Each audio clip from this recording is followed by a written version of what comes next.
Colleen, congratulations. A finish in UTMB, the big one. But I know that you spent a long time in the Chamonix area ahead of time. If you can just tell me about the build-up, the period that you spent over there and the build-up to it, and tell me how it went. Thanks, Jeff. I actually came over around mid-June to Europe. Didn't spend all the time in Chamonix, but spent the time in the area, and I was in the Dolomites for a bit, training, and then over in Aosta, also just over the border here from Chamonix. So obviously, I mean, it was an incredible time. It didn't even feel like training because you're just exploring new trails the whole time. But then obviously, because you've been here for such a long time, there are some expectations for the race because you think, geez, I'm going to smash it because I've had all this time on the terrain. But yeah, I mean, early on in the race, you're just, there's like 2,500 people on a single track going up a mountain. And unless you sprinted your heart out at the start, you're going to be stuck behind thousands of people. So I got to about 20 Ks and I realized, okay, well, the goal time is now going to go out the window. Just enjoy it. Relax. Don't panic. And I just had the most incredible journey. No, it was a special one. Yeah, tell me about the start again, because I saw one of your posts, a video that you'd taken. It looked like complete chaos. It kind of almost looked like the start of the Comrades Marathon in Maritzburg or Durban, but compacted into a smaller area. Yeah, so I kind of knew what was coming because last year I was here and I watched the start.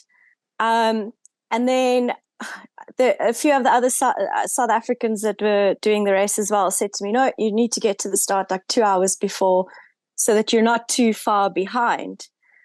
But I sitting in the sun on the concrete for 2 hours, I thought, well, really is that, how is that really going to benefit me that much more to gain 10 minutes maybe at the start? So I ended up going about 15 minutes before, right at the back. The vibe was just incredible. Yeah, it's chaos. And I mean, I don't even like crowds, but it was just goosebumps. I just remember when the music started playing like a minute before the start, I looked around me and I was just surrounded by these like big men, everyone in tears, because I think the moment just gets so big. Everyone's worked so hard to be there.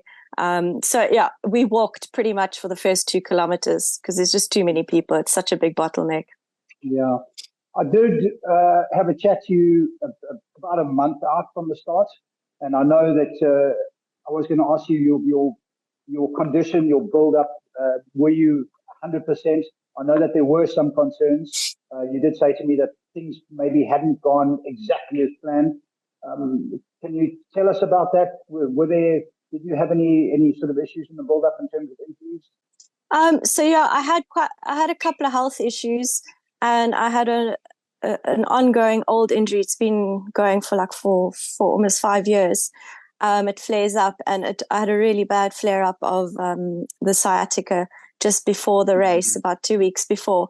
And I was just convinced there's no way. I mean, I couldn't walk properly down the stairs, and It was still there when I started the race. But I just thought, I'm here. There's absolutely no point in not starting. Just see how far you get. And I know even from Mutt, the same happened at Mutt. I had this flare up, and the minute the gun went off, it just goes away. So I didn't. It was an issue for the first about 30 Ks of the race. It was quite painful. But I just kept saying, no, just ignore it. Don't give it attention. And I'm sure it's going to come back with a vengeance now in a week's time or so. The highs and lows. I mean, you said you went through almost every emotion imaginable during that time on the mountains. Is there any moments that stand out for you in particular, either for a good reason or a bad reason? I think one of my lowest points was the first night. And then I, after the big climb, the Grand Col Ferret climb, I got to the top and I looked in the distance and I saw another little South African flag. I thought, I wonder who that is. And it was actually Sylvie, who did Mutt with me, the miler with me.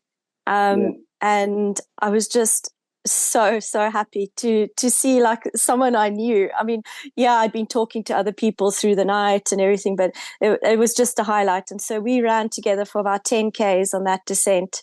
Yeah, just connecting and that was a definite high point for me. And then I'd say the last 16 kilometers, a switch went off and I just loved every single minute of it, even though I was feeling somewhat dead, and the feet was super sore. I'd say the support was just incredible along the way. I had the guys from George at one of the top of one of the climbs, so when I saw them, it was a huge boost. And obviously the finish is something I can't even put into words. That feeling is just incredible. Yeah, brilliant. Lastly, Colleen, I think you're coming back to George in a couple of weeks. I'm back on the 13th of September. I'll be back in George and really excited to get home now. It's time. Okay, I'm happy to say we are having a summing of the spring. I'm happy to say we've had some fairly warm weather, a little bit of rain. Brilliant. Today, what are your plans going forward? I know that you're a mountain guide, you're a qualified mountain guide. What are your plans when you get back here? Are you going to be getting straight back into that? I actually I do have a booking for the 23rd of September to guide a couple of folk over at Harold Wines, which I'm looking forward to. I really want to get back to that and just a little bit step away a bit from the whole race pressure thing and everything. I also registered a new business just before I came over called Southern Summits. And so I'll be putting all my energy and focus into that for the next couple of years, just building that up. So I'll be offering trail running and hiking tours and camps. I know a lot of internationals want to come run in George and the garden route. And they just don't know where to start, so I'll be running with that. That's amazing. So I'll pop up all your details on the video. Thanks, Jeff. Colleen, thanks so much for talking to us. What are your goals for Mutt next year? You don't have to answer that. There's a chance, definitely. Once the worst of the swelling has gone down in my feet and my face, I think there's a high chance I might be lining up. But yeah, either way, even if I'm not, I will definitely be involved in some way. Safe trip back, and look forward to catching up over a coffee and hearing about it all face to face. Thanks, Jeff. See you soon. Take care. Yeah, bye-bye.